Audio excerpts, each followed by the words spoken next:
Hello, everyone. Good morning. I've got my coffee. Welcome to the still only 35 cents live stream weekend wish list. I have a few different things to share with you today. Welcome, first of all. Let's get the housekeeping rules out of the way. If you want to add anything to the stream, by all means, jump in, leave a comment. We'll be posting this post the live stream as well, so you'll be able to view it at your leisure. For those of you that miss it, we're going to have a few things that are a little different this time. I'm about to go to in a couple of weeks' time. I'm going to be at the Yarraville Toy and Comic Fair. It's sort of held around about every quarter here in Melbourne. So I'll be doing a stand there, just booked in this week. So that's a bit of good news. Looking forward to that. Get to see a few of the Melbourne comic community here. Neville will be there, hopefully, or I would imagine he'd be there. Simple Simon, hopefully Mad Spidey will turn up, so that'll be good to catch up with him in person. So yeah, good morning from Indiana. Thank you, nice of you to drop by. As I say, a few different things today. Not only am I thinking about, I've got a lot of what we call undercopies. So undercopies, for those that don't know, are essentially, as you're trying to build your collection, you buy books and then upgrade your books as you go. Now I have a number of these that I think it's about time that I actually started to sort of put these out there, show people what I've got, see if anyone's interested. And I thought, with the comic fair coming up, I thought this would be a great opportunity to basically showcase some of the books that I've got. Now, I'm not going to sell these, I think, through the Yarraville Comic and Toy Fair, because they're a little bit big. So I thought today I would show you some of these undercopies, take you through it, see what you thought, give you a bit of history about each of the books, give you a story behind each of them, because most of them do have a story in terms of why I collect them, why I wanted to get them graded in the first place. There's some interesting books in here around, it ranges anything from sort of super keys to sort of keys that are important to me, but not necessarily the rest of the community. So just wanted to take you through it, see what you thought. As always, if you like this video, please hit the thumbs up. And when the video is published, the comments will be available as well. So please add a comment there. And we always have videos like this. We have this weekend wish list every Sunday in Australia, and it's every Saturday night in the US. And I think it's Saturday night in the UK still as well. So yeah, it covers a lot of people. I am thinking about doing a second show on Monday mornings in Australia time, first thing in the morning, so that we get Sunday nights over in the US and UK. So that's another one that might be coming in the next week or so. But yeah, that's the current plan. But by all means, hit that subscribe button, hit that notification bell. It helps us out tremendously. We are just shy of 250 subscribers. So any subscriptions would be much greatly appreciated. I am toying as well with giveaways, and we might run a couple of giveaways today as well, just for those that join us on the live stream. You have a little batch of stuff here that would be nice little trinkets to give to people out there. So let me just check. Indiana guys, 6 p.m. over there in perfect. Nice. Thank you for joining us. That's great. And as I say, this is part of the reason why I set this stream time up, because it fits really well with collectors and comic book fans in the US. So hopefully you get a lot out of it. So maybe we'll kick it off. So as I say, I am thinking about doing, I'm doing the Yarraville Toy Fair, but I'm also I'm actually looking for advice and comments in terms of these books that I'm about to show you, what you think I should do with them, where they should be listed. Obviously there's eBay, and I have a number of books that are on eBay, but I'm sort of trying to think, what are the best ways to get these books out there to people who really, really want them. And it's less about the money, but more about finding people who are after particular books, who love these particular books. I think for me, that's one of those things where I'm really keen to sort of see these books that I love potentially go to homes where they love them. So let's kick it off. So this one is a perennial favorite for me. This is Captain Britain #1. It's graded at a 9.6. I have a 9.8. And this is the first appearance of Captain Britain. It was written by Claremont and drawn by Herb Trimpe. And it was published, just from memory, back in October 1976. Now, a little bit of background on this is the Marvel UK books were doing so well for Marvel UK, the reprints, that there was a thought that the UK books and the UK fans should have their own superhero. And so thus Captain Britain was born, and Stan pegged Chris Claremont, and because Chris Claremont had an affiliation, he was British, or born in Britain, and so he thought that was a good qualification for Chris to write it. Luckily enough, Chris is a fabulous writer and went on to do X-Men, and is highly prolific, super popular, as we all know. And so, yes, he and Herb Trimpe did this. Now, there were some historical inaccuracies in terms of this book, but overall, it was a fantastic title. Captain Britain has gone on to be a mainstream within the Marvel Universe, redesigned by Alan Davis and Alan Moore. And that iteration is the one that we don't currently see him in the normal Marvel Universe because Betsy Braddock is currently Captain Britain, but this is the original Captain Britain. Now, this also has the mask inside. Thanks, Paul. I appreciate that. Yes, it is. And it's one of those ones that is very hard to find, particularly outside of the UK. The background for all of these is that I've generally been buying collections from the UK where there are these books with the masks. And then essentially, I think, just going through and continually cycling to try and find the best possible quality. So very happy with this. And as I say, the masks on the inside, it's an interesting one because in the newsagents, when they were first sold, they were loose in there. And so sometimes you may not even get a mask in the book that you wanted. And they generally fall out on the shelves. And the reason why I know that is my dad used to run a newsagent. So that's why they were never glued in. They were loose inside. And so if you crack one of these open, what you'll find is essentially the mask will be just loose inside. So don't be surprised at that. The other thing that's interesting on these masks is they had a piece of, they had a rubber band around them. Now, on some of these, the rubber band has deteriorated and it actually has stained the books in some of these. And so that's why it's really tough to get a high grade, because if they're not stored correctly, they end up damaging the book. So for most of these, I think I've removed the elastic band because, again, when you're cleaning and pressing, it's not something you want in the book. So they're generally the flat mask on its own without the elastic band. So that's the first one on the list. Captain Britain #1 from October 1976. Let me know what you thought of that one. Next up, we've got a follow-on. The perfect complement for this book is Captain Britain #8, which was published in December, I think. Yep, December 1976. Now, this one is notable because it's the first appearance of Betsy Braddock, who later becomes Psylocke. Now, the significance of this is that she is the current Captain Britain in the Marvel comic books. So again, she's gone on to bigger and greater things. The problem with this book is, and you can probably guess it, it's the first appearance of a major Marvel character, but it struggles with this idea that there is absolutely no indication that Betsy's in this book. The first time that she appears on the cover is Captain Britain #10. So this is a great key. Again, really tough to get in that high grade. I've been spending so many years trying to collect and get a really high grade copy of this. I cannot begin to tell you how many 9.6s I've got. But I finally cracked the 9.8 last year. And so now my 9.6s are available, or will be available.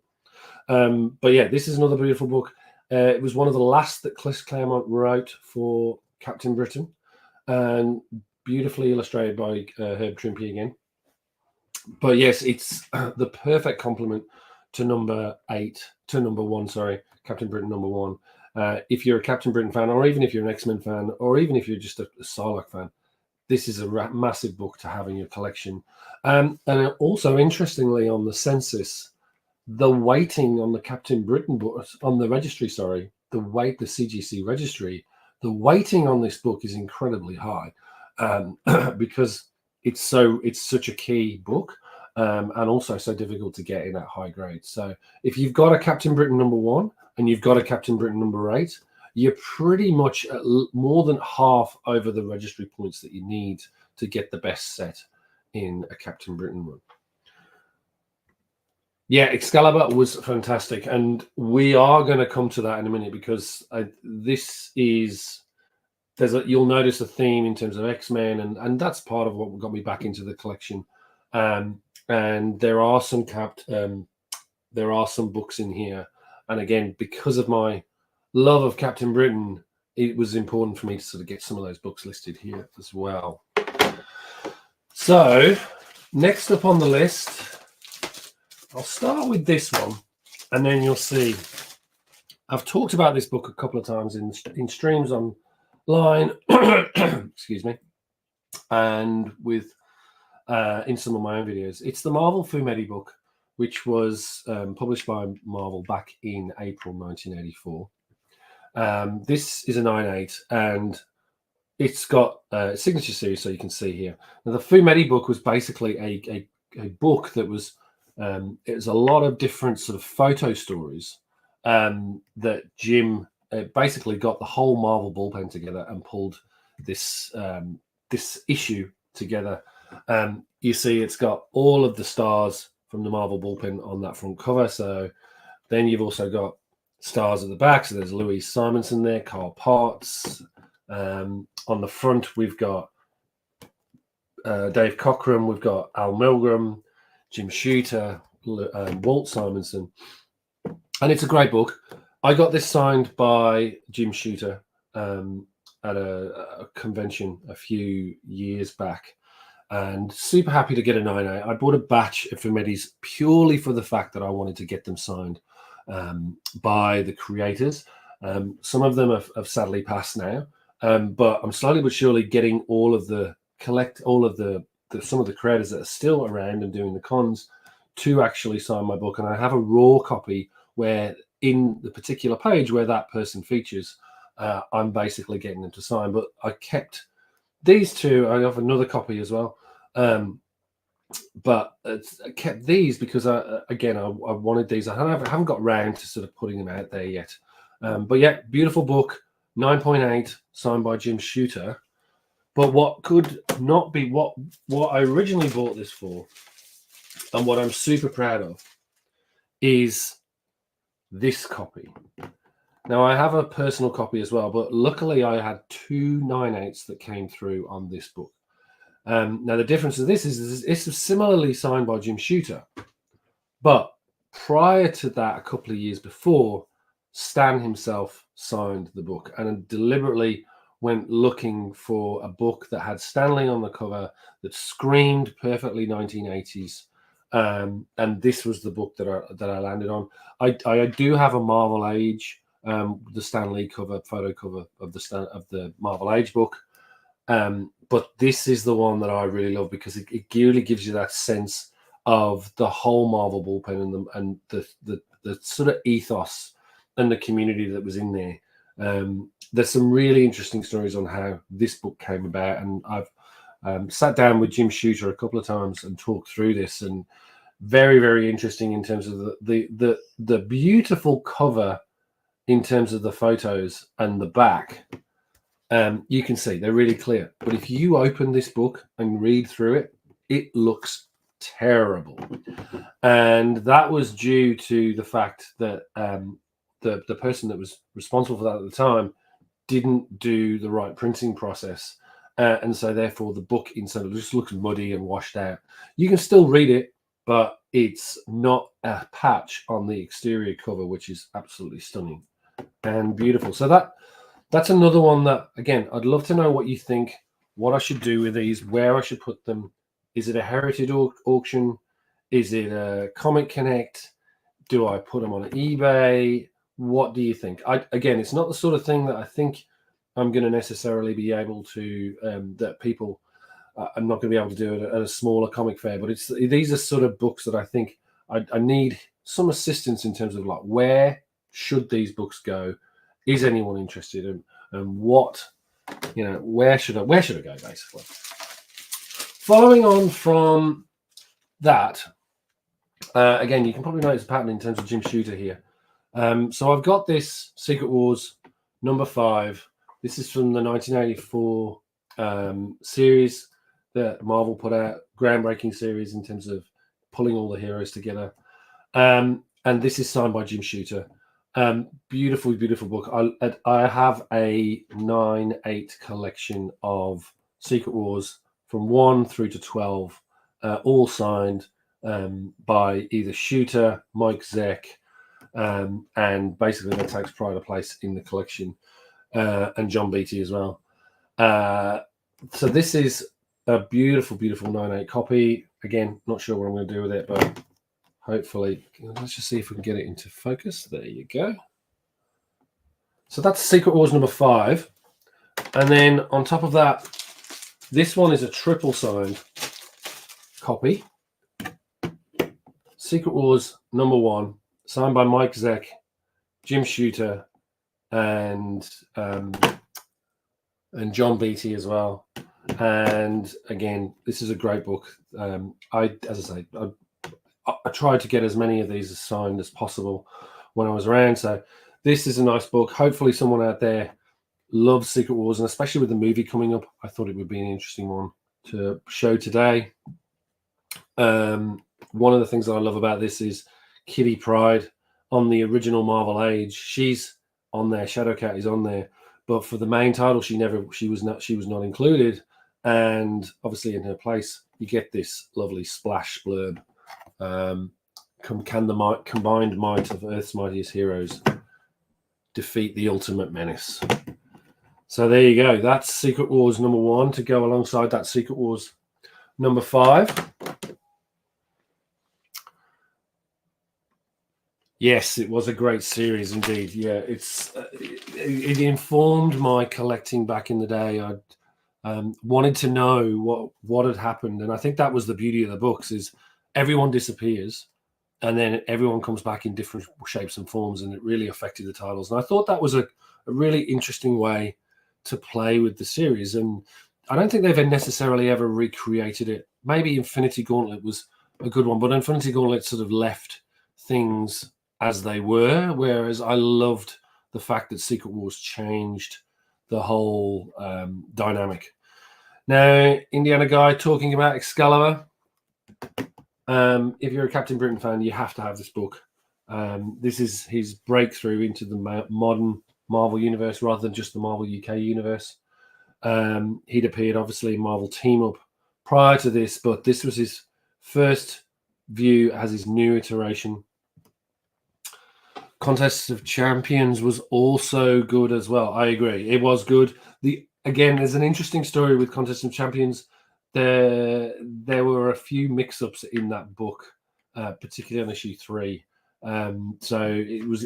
I have to do a little bit of digging on that in terms of finding out there was an issue within that where one of the ending didn't work for some reason. But yes, I agree. It was a nice series too, and Captain Britain was in that, which is also good. So this one, lower grade, but did want to sort of showcase it because obviously with the Captain Britain piece. 9.4, but signed by Chris Claremont. I don't think it's signed by Alan Davis as well. No, this one is signed by Alan Davis and Chris Claremont. I thought there was a reason why I was putting this up. Otherwise, why would I be showing a 9.4? So 9.4, but jointly signed by Alan Davis and Chris Claremont. And I think I got this done this year, in fact. Yes, I got this done in June at Heroes Con, where they both appeared. So this was a nice one to sort of just get both of their signatures on at the same time. Again, if anyone's an Excalibur fan, that's a great book to have. Next up, we've got Days of Future Past Part 2. Again, this is another one I got graded this year. No, last year. Last year. And signed by Chris. Again, I was hoping for a little better on this, but still a 9.4 on this book. No stand copy. Was really happy to get that. I do have a 9.6 of this, so I still just didn't hit the target in terms of being. So this ended up being my undercopy. So thought it was an interesting one for everyone.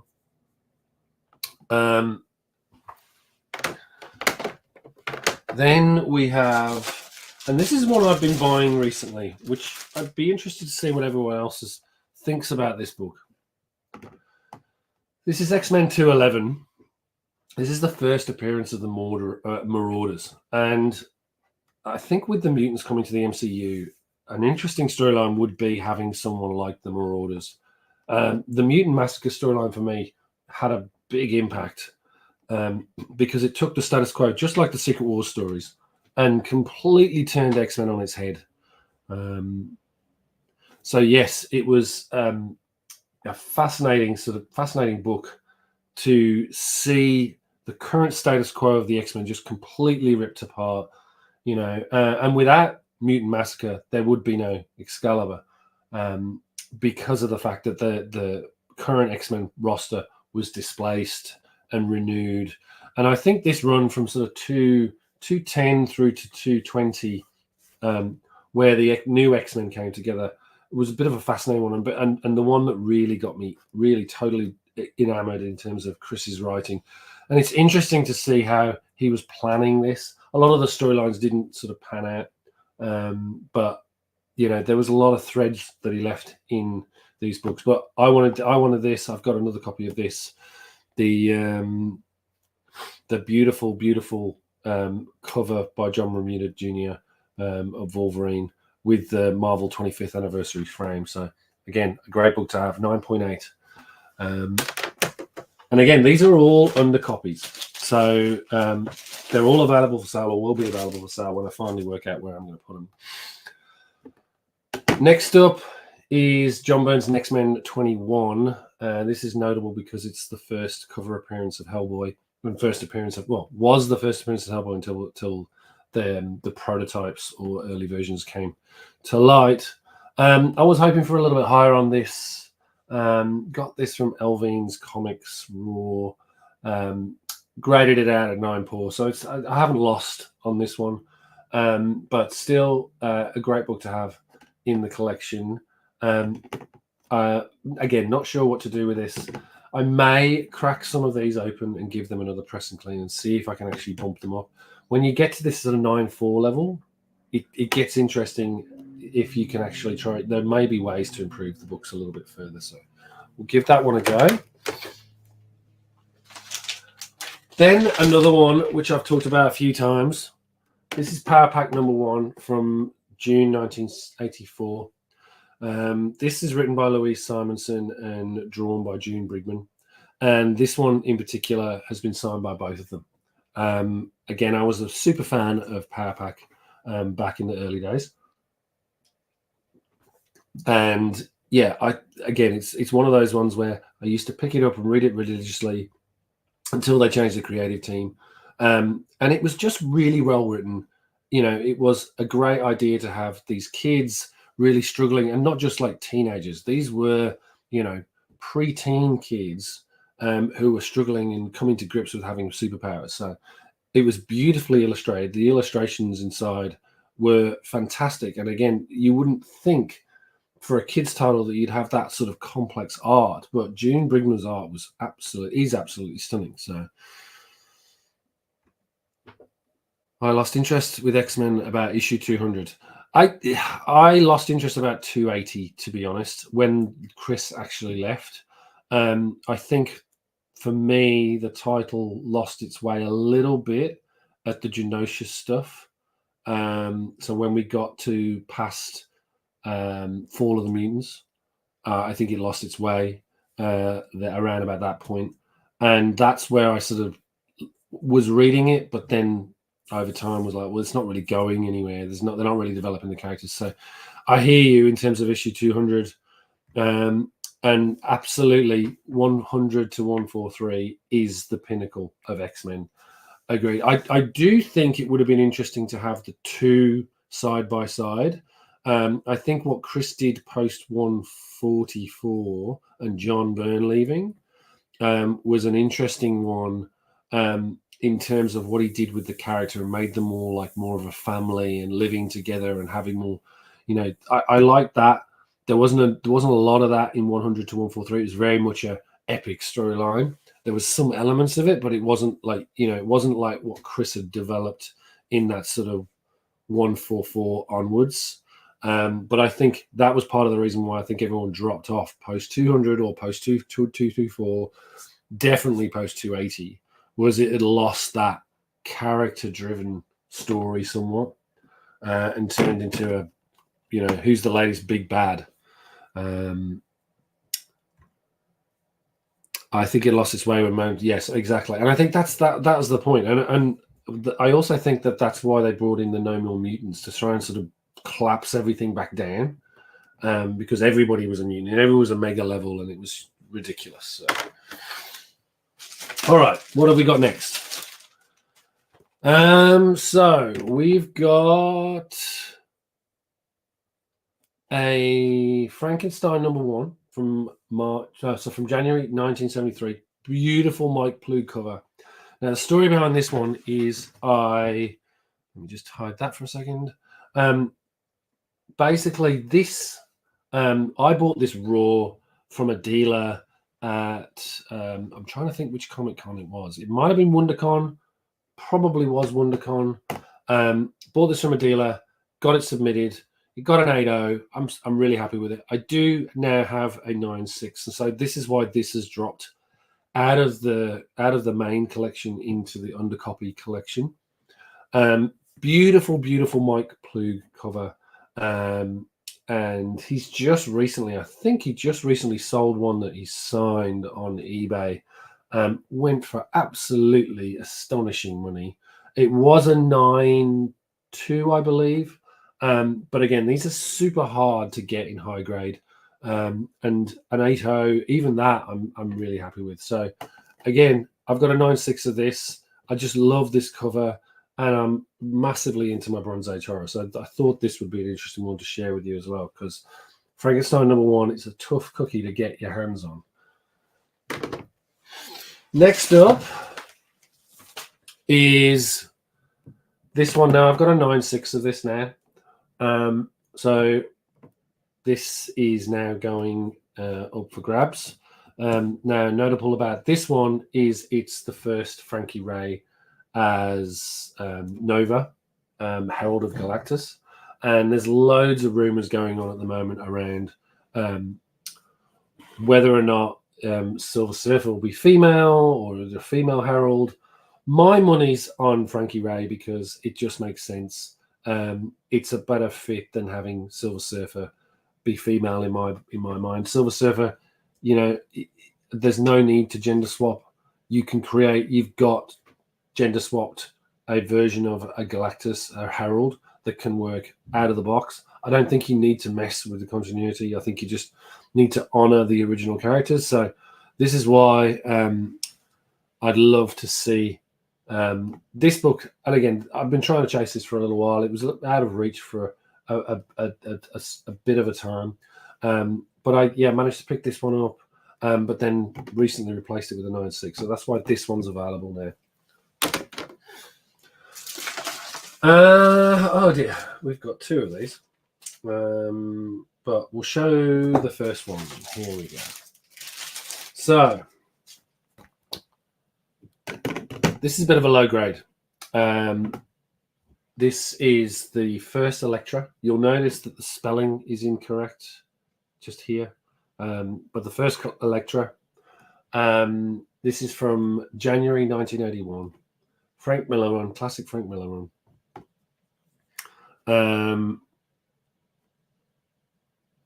Classic Frank Miller run. Now, this it only managed to get the 8.0, which I'm happy with. But again, such a key book. Everyone wants to grab a copy of this. So this is an undercopy. I think I've got a higher copy. Can't remember the number or the grade I've got. but that's the reason why this is in the collection. But I know I definitely have a higher grade copy of this one. Now, this is the same book, but as you all know who will follow the channel, I'm a massive, massive fan of getting the UK price variants. Now, this is a full grade higher, first appearance of Electra, same month, same year, but it's the UK price variant. So you can see that here. And to get a 9.0 in that, really, really extremely happy that I got that. I think I have a 9.2 or another 9.0, hence the reason why this is up for grabs. But again, wanted to share it with you. Thought it would be interesting to put out there and see what you thought. Let's see what other books we've got in this pile. I think you'll like this. So we did show off some Bronze Age horror a minute ago. So that Frankenstein #1. What we have here is a super hard book to get in grade. Very hard. Now I have this one and another 9.6 of this one. So hence the reason why I did crack one of these out to try and get that 9.8. Didn't work.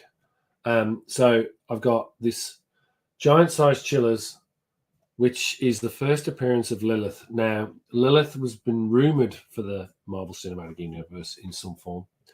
I think for the Blade movie, there was talk that she would appear. And so people have been hunting this book out. But it's so tough to get in high grade because it's a square bound book, and these are notoriously bad to try and get anywhere near a 9.8. So to get a 9.6, super happy. Loving this cover as well. Like, it's a beautiful book. If you read the inside, I've got a reader copy as well. So yeah, I'll be putting this up for grabs at some point. But yeah, classic. First Lilith, yes, exactly. It's exactly that. Dracula always scared me as a child. Absolutely. The Dracula in the comic books in particular, because he was drawn very, very creepily. And they did a great job in terms of writing him as well. And, it was like this sort of anti-hero to some degree. I mean, having a villain like Dracula own its own title and, go for 70 issues. Like, the book went for 70 issues, which is astounding when you think about it, right?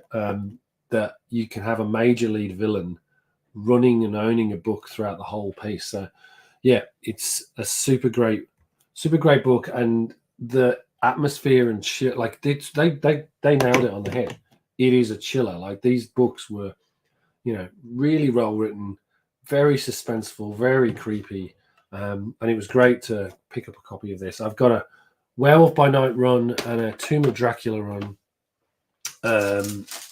So yeah, let's just, while we're on that Tomb of Dracula, we'll finish. We'll show you this one as well. So this is Tomb of Dracula 70. This is the last issue in the run. I have a 9.8 of this now, but this is from August 1979. So this is the last issue of the run, and actually features the death of Dracula. It's a beautiful, beautiful book. I've got a reader copy in my Raw collection as well. It was a beautiful end to the series as well, and it's such a hard, again, another one of these books, really hard to find copies of this because the print run by that point was diminishing. But again, this is a square bound book, so again, really tough, or no, maybe not a square bound, but a very thick double-sized issue. So they're always tough in terms of the spine. So I may crack this out, give it another spot and give it another try in terms of trying to improve the grade, because it's such a good book and so hard to come by. So that's the struggle I always face, is do you crack them open? Some of these books I wouldn't mind asking the questions like, I look at the grades and I think this might not be right. This is one of them where I look at it and I go, I think this could squeeze at least another 0.2 out of it. But again, that's the trade-off, right? Do you sell them as they are, or do you crack them open and give it another go and spend however much extra you need to do to get another one? Right, next up, This is topical. I think I covered this in another video recently where I made a little bit of a faux pas. I already own a 9.6 of this. This is why this book is going up for grabs. Interestingly enough, this is the first appearance of Carol Danvers and the iteration of Binary. Now, Binary has just been confirmed for the Marvel Cinematic Universe at the end of the Marvels. This time she's played by, she's essentially Monica Rambeau's mum. So it'll be fascinating to see how Binary translates to the big screen. But yeah, this is a bit of a mess up for me. Didn't realize I had 9.6. Bought another 9.6. Now I need to give this to someone else who'll appreciate it as well. All right. Ready? UK price variant of Iron Man 55. 9.0. What else can you say about this book? Other than it's a UK price variant as well. So there's not many of these. I'm super happy. I bought 3 of these over the course of the last 2 or 3 years. Found them at reasonably good prices. Raw. Had them all graded myself. I think I got an 8.0, a 9.0, and another 9.0. I haven't sold any of them yet. Just wanted to showcase this. I've kept, obviously, one of the higher 9.0s in my collection. But yeah, this is a great book to own.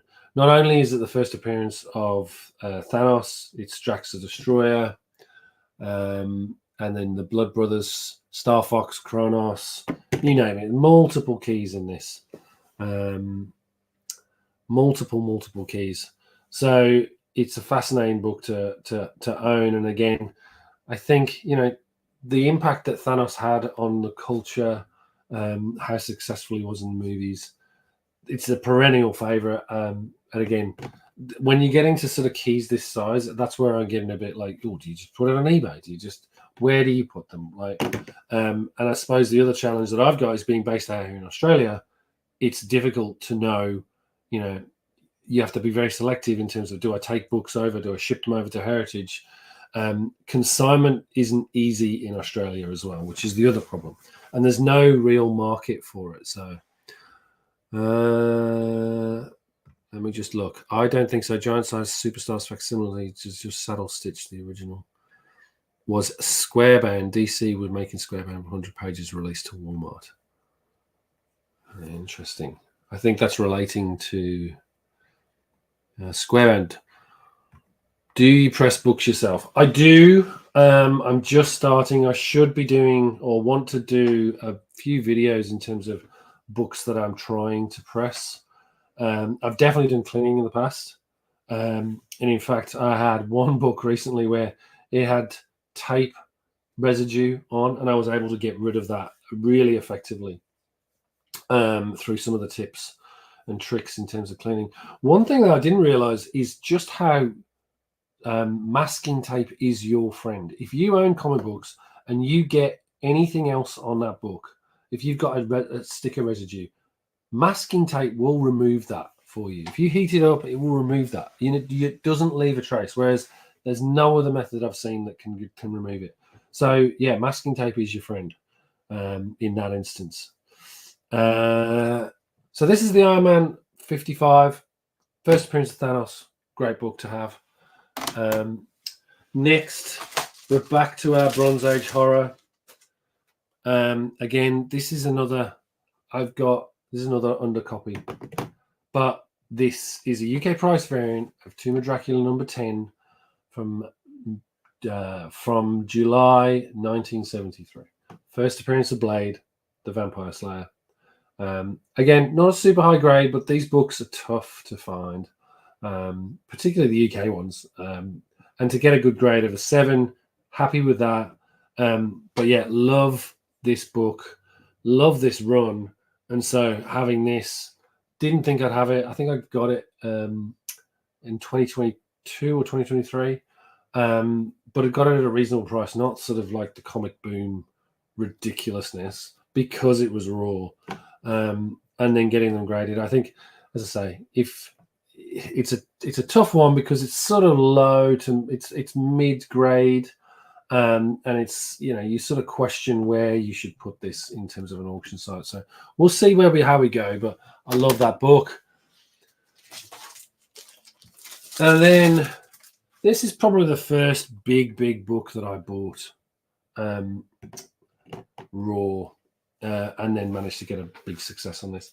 I saw this on an auction site, and it was lying amidst a whole bunch of other books, and I could see the spine was beautiful. I could see it presented well, and so I wanted to sort of pick this up. And a bit on it. It was right slap bang at the beginning of the whole pandemic. Everyone was locked away, and I was like, right, I'm just going to pull the trigger on this, and got it shipped over, and then got it graded, and it came back a beautiful 9.2. And again, those of you who know Werewolf by Night 32, there are not that many on the census, and there are not that many at high grade in particular, and there are certainly not that many UK price variants of this book. Now, I'm fortunate to own a 9.4 of this, and so this is why this is up for grabs. Again, it was a really pricey book in the comic boom. That's fallen back now, but still, it's still a great book to own. First appearance of Moon Knight, first appearance of Mark Spector as Moonlight, and UK price variant to boot. So really happy with this book. And again, it turned out beautifully. It was cleaned and pressed, absolutely stunning, and it presents so well. I'd even argue that there's a small spine tick at the top and the bottom, and that's it. So it presents stupidly well. Talking about cleaning and pressing, we have this little beauty here. Now,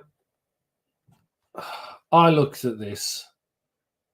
There is nothing wrong with this book. There's nothing wrong with this book. And I don't actually want to sell it because I still haven't got the grade that I want of this book in the collection. The reason why I'm putting this one on show today is because this book, I got it cleaned and pressed by a really reputable cleaner and presser, and they do amazing work. And it got a 9.2, and there were no graders notes. And I'm looking at this book, and it is immaculate. So this is one where I'm not selling this. I am going to clean and press and crack this and see how it comes back. If you don't know what the story is, this is from 1981. John Romita Jr. and Bob Layton, I believe. And it's basically Dr. Doom and Iron Man in the Middle Ages. Beautiful, stunning interior art. Yeah, I'm going to give this another whirl, I think, and just see what we can get out of it. I've got a partial Iron Man full run in the works at the moment, so this will just tip that over the edge in terms of completing that. But this is a beautiful book. If you can get it at any point, whether you get it raw or not, give it a read. It's such a great book. That cover is stunning. One thing I am a little disappointed is you'll never really get a chance to see Iron Man and Doctor Doom together in one place unless we get them in Secret Wars. But yeah, this is a great book. I just love this cover. It's super tough in high grade because of that black cover. But this is an immaculate copy, and there's nothing wrong with it that I can see. So this one is one that, rather than it going to be sold, this is one I'm going to re-see if we can get any better out of that book. Next up, and actually I'm going to take you through the raws in another episode as well. So the raws that I'm going to be selling at the actual fair. I think raws tend to do better at these comic fairs locally rather than the slabs. And again, I'll be interested to hear in the comments what you think. Do you have more luck selling slabs online, and then your raw books tend to do better at cons or shows? But this next one is Tales to Astonish 91. This is the second appearance of the Abomination, the first cover appearance of the Abomination. And I'm trying to get this aside. This is again an undercopy for me. I think I'm in the 9.2s now with this, but given its age, from 1967, May 1967, this is a great looking copy. And yeah, it's just a beautiful, beautiful book. I'm a big fan of the Hulk, as you know, but to have him with one of his major enemies, the Abomination, it's a great book. So 8.0 on that. Very happy. Undercopy copy. Back to our X-Men again. Now, I have a 9.6 of this, and this is why this is an undercopy. This one is an important key for X-Men. No, it's not Dazzler. That's next issue. But this is 129. This was released in January 1980. This is a UK price variant, so again, a little bit rarer than the vast majority of these X-Men, particularly in this period. But X-Men 129, first appearance of Kitty Pryde, first appearance of Emma Frost, first appearance of Sebastian Shaw, a multiple key. And actually this is part of the reason why I love this book so much. So I bought this off the rack, not this particular copy, but X-Men 129. It was one of the first comic books I ever read. It was in my dad's newsagents, and saw this on the rack. I had this, and I think X-Men 134, which I think is the Pheonix cover.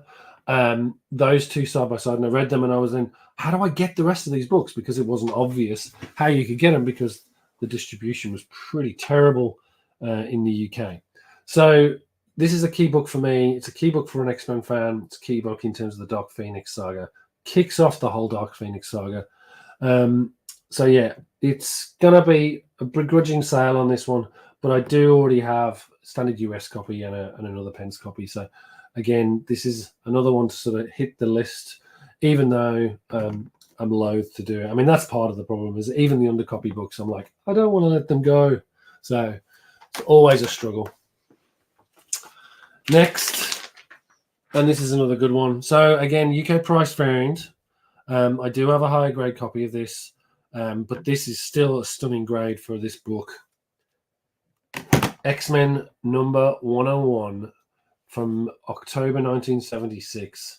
Again, a UK price variant, super rare to get, but this is the first appearance of the Pheonix. A beautiful, beautiful book. Great cover, iconic cover.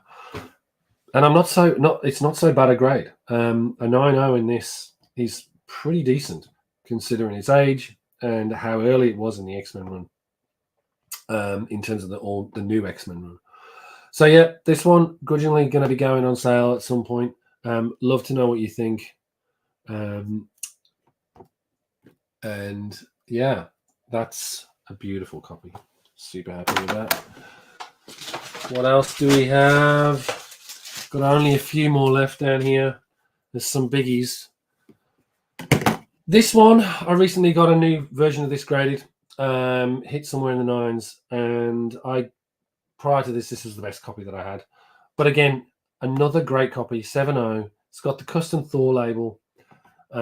This one is issue 134 from November 1966. First appearance of the High Evolutionary. Hugely popular character from Guardians of the Galaxy 3, and a villain done right. For a villain that they actually bothered with properly, and they've kept alive. So again, kudos to Marvel for keeping that character, in terms of keeping that character's ethos correct and making it work. This one, as I say, I've already got a 9.2 now, so this will go up for grabs. But yeah, it's a beautiful looking copy and super great book to have. Jack Kirby art, Stanley script. Couldn't ask for more. Maybe we'll leave that to last. No, we'll go there. We'll try this one. All right, I said I had some big ones. Got this year. Was thinking it would grade higher. I already own a 9.2 of this, but I thought I'd give this one a shot. Giant Size X-Men number 1 and a 6.0. And it is a 6.0. I mean, I have to give it that. We'll have to read in the grade notes. I didn't actually see it. I purchased it without viewing it. I got a good price on it, but I wasn't sure, and then sent it straight to CGC. Got the custom label, which again, you know, it's a nice thing to add to this. But yeah, beautiful, beautiful copy. Super happy to have this. Again, I've got, as I say, I've got a 9.2 of this, and it was going to be good to see if this would have graded out quite well. But a 6.0, super happy. Normally, most people would be super happy to just have a 6.0 in their collection. So this will be up for grabs at some point. Again, not sure where I'm going to put it, but this will be available in either a claim sale or We've only got 2 more books left. I should have left that one to last. That's pretty crazy of me.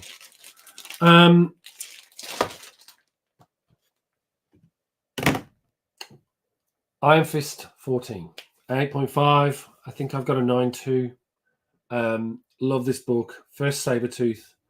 This is from August 1977.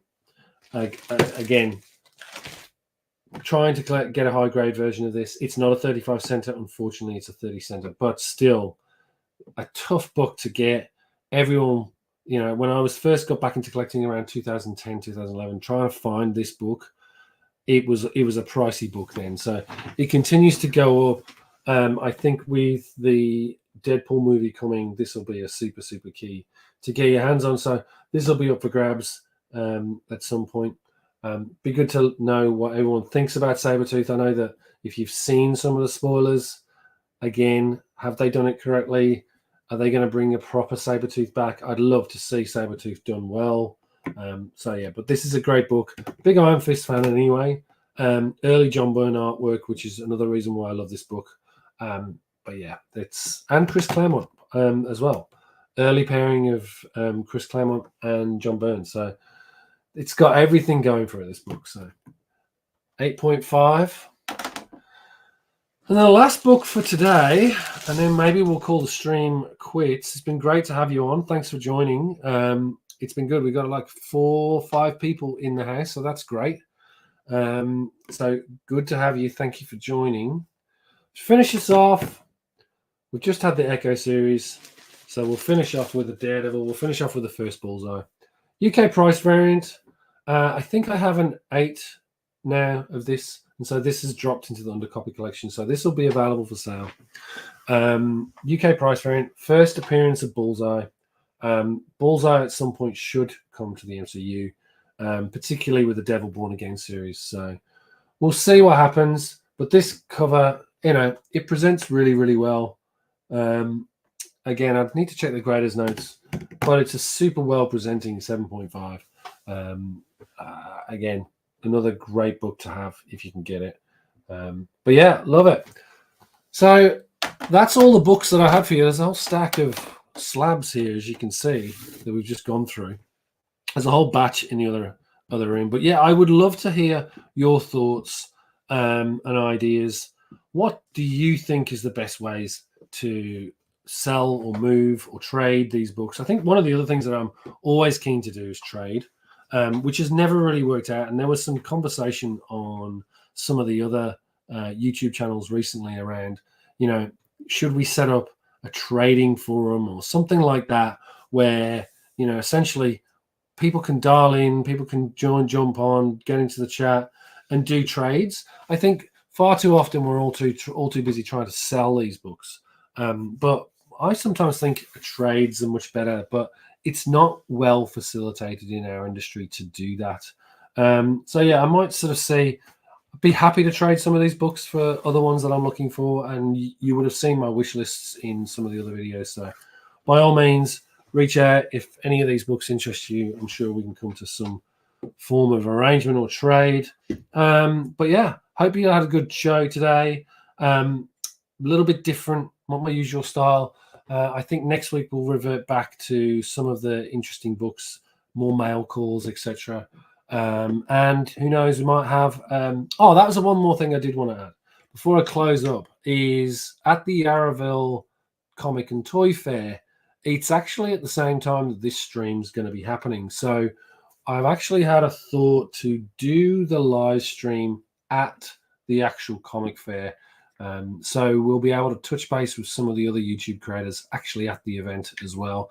So let's see how that works. Have to work through all the logistics yet, but yeah, we'll hopefully be bringing you a live show direct from the Yarraville Toy and Comic Fair on Sunday, the 4th of February. So keep your eyes peeled for that. I'll talk to a couple of the YouTube creators that I know will probably be there. And we'll do some interviews. We'll talk to some of the dealers, and we'll show some of the books that we're selling, that we're moving, and the books that are there, the books that we're buying. So yeah, be great to see you all. Okay, have a great weekend. Enjoy the rest of your evenings if you're over in the other side of the world. Have a great day if you're here in Australia, and I'll see you soon.